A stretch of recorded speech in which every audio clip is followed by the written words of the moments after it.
اور 1 گھنٹہ بھی دے دیں تو ان کو کیا ہوتا ہے کہ اف اللہ، ہم اتنی محنت کر رہے ہیں، اتنی کوشش کر رہی ہیں، ہمیں اتنا وقت دینا پڑ رہا ہے، کیا راتوں کو اٹھ کر بیٹھ بیٹھ کر قرآن کو سیکھنے کی کوشش کی؟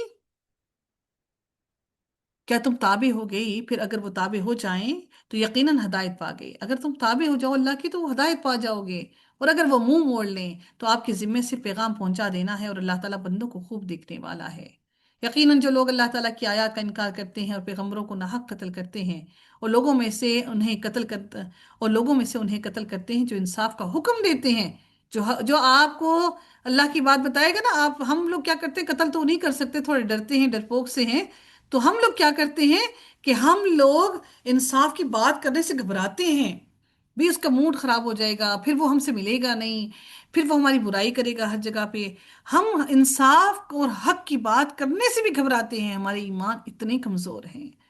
تو آپ انہیں دردناک عذاب کی بشارت دے دیں، فبشرہم۔ اللہ، آپ سوچیں کہ اللہ تعالیٰ نے کتنے سختی کے الفاظ یہ کہے کہ انہیں دردناک عذاب کی بشارت دے دیں، انہیں خوشخبری دے دیں، یہ لو جی، پہنچ گیا تمہیں۔ یہی لوگ ہیں جن کے اعمال دنیا میں بھی اور آخرت میں بھی ضائع ہو گئے۔ اللہ ہمارے اعمال کو بچا لے، اور ان کے لیے کوئی مددگار نہیں۔ اللہ تو ہمارا حامی اور ناصر بن جا۔ کہ اے عالم تری الی الذین اوتوا، کیا آپ نے ان لوگوں کو نہیں دیکھا جنہیں کتاب کا ایک حصہ دیا گیا تھا؟ انہیں اللہ تعالیٰ کی کتاب کی طرف بلایا جاتا ہے تاکہ وہ ان کے درمیان فیصلہ کریں، یعنی کہ اللہ کی کتاب کے مطابق فیصلہ کریں، پھر ان میں سے ایک گروہ منہ موڑ لیتا ہے، اس حال میں کہ وہ منہ موڑنے والے ہوتے ہیں۔ ہم بھی بالکل یہی کرتے ہیں، ہم منہ موڑ کے بیٹھ جاتے ہیں، جی ہم نے تو سنا ہی کوئی نہیں۔ کہ اچھا، ایک اور بہانہ بھی ہم خواتین کرتی ہیں کہ بھئی اگر پڑھ لیا نا تو پھر عمل بھی کرنا پڑ جائے گا۔ اللہ اکبر! یعنی عمل کرنے سے بھی ڈرتے ہیں، یہ اس وجہ سے کہ انہوں نے کہا تھا گنتی کے چند دنوں کے سوا دوزخ کی آگ ہمیں ہرگز نہ چھوئے گی۔ یہ یہودی کیا کہتے تھے، ہم صرف 40 دن ہی جہنم میں رہیں گے، کیونکہ انہوں نے 40 دن بچڑے کی عبادت کی، اور اس چیز نے ان کے دین اور ان کے دین کے بارے میں انہیں دھوکے میں ڈال دیا جو وہ گھڑا کرتے تھے، اپنے پاس سے من گھڑت باتیں۔ ہم نے بھی جو اتنی بدعتیں اختیار کر رکھی ہے نا، یہ بھی ہم نے بھی دین میں بہت سی باتیں گھڑ لی ہیں۔ تو کیا حال ہوگا جب ہم انہیں اس دن کے لیے اکٹھا کریں گے جس میں کوئی شک نہیں، اور ہر جان کو اس کا پورا پورا بدلہ دیا جائے گا جو اس نے کمایا، اور ان پر ظلم نہیں کیا جائے گا۔ اے نبی، آپ ان سے کہہ دیں، آپ کہہ دیں، اے اللہ، اللہم مالک الملک تؤتی الملک من تشاء وتنزع الملک، بادشاہی کے مالک تو جس کو چاہتا ہے بادشاہی عطا کرتا ہے، اور جس سے چاہتا ہے بادشاہی چھین لیتا ہے۔ وَتُعِزُّ مَن تَشَاءُ وَتُذِلُّ مَن تَشَاءُ، اور تو جس کو چاہتا ہے عزت دیتا ہے، اور جس کو تو چاہتا ہے ذلیل کر دیتا ہے۔ بِيَدِيكَ الْخَيْرُ، اور تیرے ہاتھ میں ہی ساری بھلائی ہے، تو ہر چیز پر یقیناً پوری طرح قدرت رکھنے والا ہے۔ ہم سمجھتے ہیں کہ ہمیں فلاں بندے نے ذلیل کر دیا، فلاں نے ہمیں بے عزت کر دیا، فلاں نے ہماری عزت نہیں کی، تو عزت تو میرے رب نے دینی ہے۔ ہم کون ہوتے ہیں کسی کو عزت دینے والے، اکرام دینے والے؟ اللہ ہی وہ ذات ہے، اللہ تعالیٰ سے کہا جا رہا ہے تو ہی ہے جو رات کو دن میں داخل کرتا ہے۔ یعنی کہ داخل کرنے سے مراد کیا ہے؟ آپ سوچئے ایک بات، کہ آپ جب کسی کمرے کے اندر آتے ہیں تو داخل ہوتے ہیں نا، داخل ہونا یعنی کہ آہستہ آہستہ آنا، اور پھر پوری طرح سے پھیل جانا۔ جیسے آپ کمرے کے اندر داخل ہو رہے ہیں تو آپ کو کمرے کے اندر کے پورے منظر کا علم نہیں ہے، آہستہ آہستہ آپ داخل ہوتے ہیں، اور داخل ہونے کے بعد ساری کمرے کی ہر ہر چیز سے واقف ہو جاتے ہیں۔ اگر اللہ تعالیٰ چاہتا تو یکدم ہی پورا کا پورا سورج اکٹھا ہی فوراً کا فوراً ہی آسمان پر آ جاتا۔ سبحان اللہ! کیا کہا گیا کہ تو ہی ہے جو رات کو دن میں داخل کرتا ہے، آہستہ آہستہ آتی ہے رات، مدھم ہوتی ہے روشنی، پھر سرخی ختم ہوتی ہے، پھر آہستہ آہستہ اندھیرا چھاتا ہے۔ اس میں بھی اللہ کی کتنی حکمتیں ہیں، یکدم ہی اندھیرا چھا جائے فوراً ہی تو آنکھیں چندھیا نہیں جاتی؟ آپ سوچئے ایک بات کہ آپ جب باہر سے روشنی سے، سورج کی روشنی سے گھر کے اندر آتے ہیں تو کیا ہوتا ہے؟ نظر ہی نہیں آتا کچھ بھی، ابھی باہر سے آئے نظر ہی کچھ نہیں آ رہا۔ سبحان اللہ! میرے رب کی حکمتوں پہ قربان جائیں اپنے رب پر، میرے رب نے آہستہ آہستہ دن کو رات سے بدلا، رات کو دن سے بدلا، سبحان اللہ! کہ تاکہ ہم انسانوں کو تکلیف نہ ہو، یعنی اللہ نے رات کو دن میں داخل کیا اور دن کو رات میں داخل کیا، سبحان اللہ! ایک ایک آیت کو پڑھنے بیٹھ جائے تو میں کہتی ہوں حق ہی نہیں ادا ہوتا۔ تو ہی رات کو دن میں داخل کرتا ہے، اور تو ہی دن کو رات میں داخل کرتا ہے، اور تو ہی زندہ کو مردہ سے نکالتا ہے، اور تو ہی مردہ کو زندہ سے نکالتا ہے، اور تو جسے چاہتا ہے بے حساب رزق دیتا ہے۔ ایمان والے مومنوں کو چھوڑ کر کافروں کو دوست نہ بنائیں، یہ اللہ نے واضح کہہ دیا۔ مومن جب موجود ہیں، اتنے بہترین تمہارے دوست موجود ہیں جو تمہیں اللہ سے بھی ڈراتے ہیں، اللہ کی محبت بھی دلاتے ہیں۔ ایمان والے مومنوں کو چھوڑ کر کافروں کو دوست نہ بنائیں، اور جو ایسا کرے گا تو وہ اللہ تعالیٰ کی طرف سے کسی چیز میں نہیں، مگر یہ کہ تم ان سے بچو، کسی طرح سے بچنا، ان لوگوں سے بچ جاؤ۔ اور اللہ تعالیٰ تمہیں اپنی ذات سے ڈراتا ہے۔ اللہ اکبر! اللہ تعالیٰ کیا کہتے ہیں؟ وَيُحَذِّرُكُمُ اللَّهُ نَفْسَهُ۔ اللہ نے کیا کہا؟ اللہ تمہیں اپنی ذات سے ڈراتا ہے، کہ اللہ تعالیٰ تمہیں اپنے ہی غضب سے ڈراتا ہے، کہ میرا غضب بڑا سخت ہے، اے انسانوں ڈر جاؤ۔ ہم مائیں جب بڑے غصے میں آتی ہیں، تمہیں پتہ ہے نا میرا، تم جانتے ہو نا مجھے، میں پھر تمہارے ساتھ کروں گی کیا؟ اور باپ بھی جب غصے میں آتے ہیں، غضب میں آتے ہیں، تو کیا کہتے ہیں؟ یعنی کہ ان کو اپنے اندر کے غصے کا علم ہوتا ہے، شاید اولاد نہیں سمجھ رہی ہوتی کہ ان کے اندر کا غصہ کس قسم کا ہے۔ میرا رب بھی ہمیں کہہ رہا ہے کہ اللہ تعالیٰ، اور اللہ تمہیں اپنی ذات سے ڈراتا ہے، اور اللہ تعالیٰ ہی کی طرف لوٹ کر جانا ہے۔ اے نبی، آپ کہہ دیں جو تمہارے سینوں میں ہے تم اسے چھپاؤ یا اسے ظاہر کرو، اللہ تعالیٰ اسے جانتا ہے، اور جو کچھ آسمانوں میں ہے، جو بھی زمین میں ہے، وہ سب کو جانتا ہے، اور اللہ تعالیٰ ہر چیز پر پوری قدرت رکھتا ہے۔ جس دن ہر نفس اس کو موجود پائے گا، کس کو؟ جو وہ کما کر لایا، اپنی ساری کمائی، جو اسے نیکی کی یا برائی کی۔ اس دن آدمی تمنا کرے گا، اے کاش، اے کاش کہ اس کے اور اس کی برائیوں کے درمیان میں ایک بہت دور کا فاصلہ ہو جاتا، اے کاش کہ اس کی برائیاں اتنی دور ہوتی کہ اس کی برائیاں اس کو چھو بھی نہ پاتی۔ تو میرے رب نے تو کہا تھا تقوی اختیار کر لو، میرے رب نے تو کہا تھا پرہیز کر لو، میرے رب نے تو کہا تھا ڈر جاؤ۔ اور اللہ تعالیٰ پھر کہتے ہیں، اور اللہ تعالیٰ تمہیں اپنی ذات سے ڈرا رہا ہے، اللہ تعالیٰ اپنی ذات سے تمہیں ڈرا رہا ہے۔ پھر میرے رب نے یہ بھی دل کو آسرا دیا، اور اللہ تعالیٰ بندوں پر بے حد نرمی کرنے والا ہے، یعنی ڈرا تو رہا ہے لیکن وہ نرمی کرنے والا ہے۔ تم اس کی نرمی کو نہیں پاتے، تم اس کے غضب اور غصے کو آواز دیتے ہو۔ اللہ تعالیٰ فرماتے ہیں، اے نبی آپ کہہ دیں اگر تم اللہ تعالیٰ سے محبت کرتے ہو تو میری پیروی کرو، فاتبعونی یحببکم اللہ۔ اللہ اکبر! میری اور آپ کی پیروی کیا ہے نبی کرم صلی اللہ علیہ وسلم کی؟ ہم کیا پیروی کرتے ہیں اپنے نبی کی؟ ہم چاہتے ہیں جی فلاں فلاں درود بھی پڑھ لیں، فلاں فلاں چیزیں بھی پڑھ لیں، حالانکہ نبی نے تو اس کا حکم ہی نہیں دیا۔ فلاں چیزوں کو اتنی دفعہ کہہ لیں، تو پیروی کرنی کیا ہوتی ہے؟ اس کے نقش قدم پر چلنا۔ تو ہم تو اپنی مرضی کا کرتے ہیں جی، فلاں نے بتایا تھا فلاں کیا، فلاں کام کیا تو ہم نے یہ کر لیا، فلاں جگہ پہ چڑھاوا چڑھا دیا، فلاں جگہ پہ آج ہم نے نیازیں بانٹ دی، آج ہم نے فلانا کر دیا، اس نے ایسا کیا تو ہم، یعنی آپ کا دین اس سے منسلک ہے۔ اس سے مراد کیا؟ ہماری سوسائٹی، سوسائٹی کے لوگوں سے منسلک ہے۔ دین تو میرے رب کا ہے۔ کیا کہا اللہ نے؟ یعنی اللہ نے بھی اپنی ذات سے ڈرایا، اور پھر کہا کہ میں نرمی کرنے والا ہوں، اور اگر اللہ کی نرمی چاہتے ہو تو کیسے کیا کرو؟ کہ میری پیروی کرو۔ اللہ تعالیٰ تم سے محبت کرے گا۔ تم اللہ کی محبت کیسے پاؤ گے؟ جب اپنے نبی کی پیروی کرو گے۔ ہمیں نبی سے محبت ہی نہیں، ہم نبی کی بات ہی نہیں سننا چاہتے، تھک جاتے ہیں بیٹھ کر باتیں سن سن کر۔ تو اللہ کہاں اللہ کی محبت کو پائیں گے؟ اللہ کی محبت پانے کے لیے ایک رستہ ہے، وہ کیا؟ کہ نبی کی بھی پیروی کرو، کہ قرآن کو سیکھو گے۔ اب نبی کی پیروی کرنی کیا ہے؟ حضرت عائشہ سے پوچھا گیا کہ نبی صلی اللہ علیہ وسلم کا اخلاق کیا تھا، تو انہوں نے کہا کیا کیا قرآن نہیں پڑھا کیا؟ قرآن کی ہر ہر آیت، قرآن کا ہر ہر لفظ ان کی زندگی کے گزارنے کا طریقہ تھا۔ قرآن زندگی گزارنے کا طریقہ ہے۔ قرآن صرف پڑھنے کے اور حفظ کرنے کے لیے نہیں اللہ نے بھیجا۔ انفارچونیٹلی ہم نے قرآن کو صرف پڑھنے کے لیے، قرآن کو صرف پڑھنے کے لیے چھوڑ دیا بس۔ بالکل درست کہا انہوں نے کہ ہم خواتین تو اپنی آئی بروز کو بنانا نہیں چھوڑ سکتے، ہم پلکنگ کروانے نہیں چھوڑ سکتے، اور بھی ہم ہماری شکل ہی کوئی جانوروں جیسی لگے گی۔ لعنت کی ہے اللہ نے اور اس کے نبی نے ان عورتوں پر، مطلب ہر لعنت ملامت کے لیے ہم عورتیں ہی ہیں۔ مردوں کو دیکھا ہے، انفارچونیٹلی مرد بھی اس طرف نکل پڑے ہیں، لیکن اتنے بھی نہیں نکلے ابھی۔ پتہ نہیں ہم عورتوں کا کیا بنے گا۔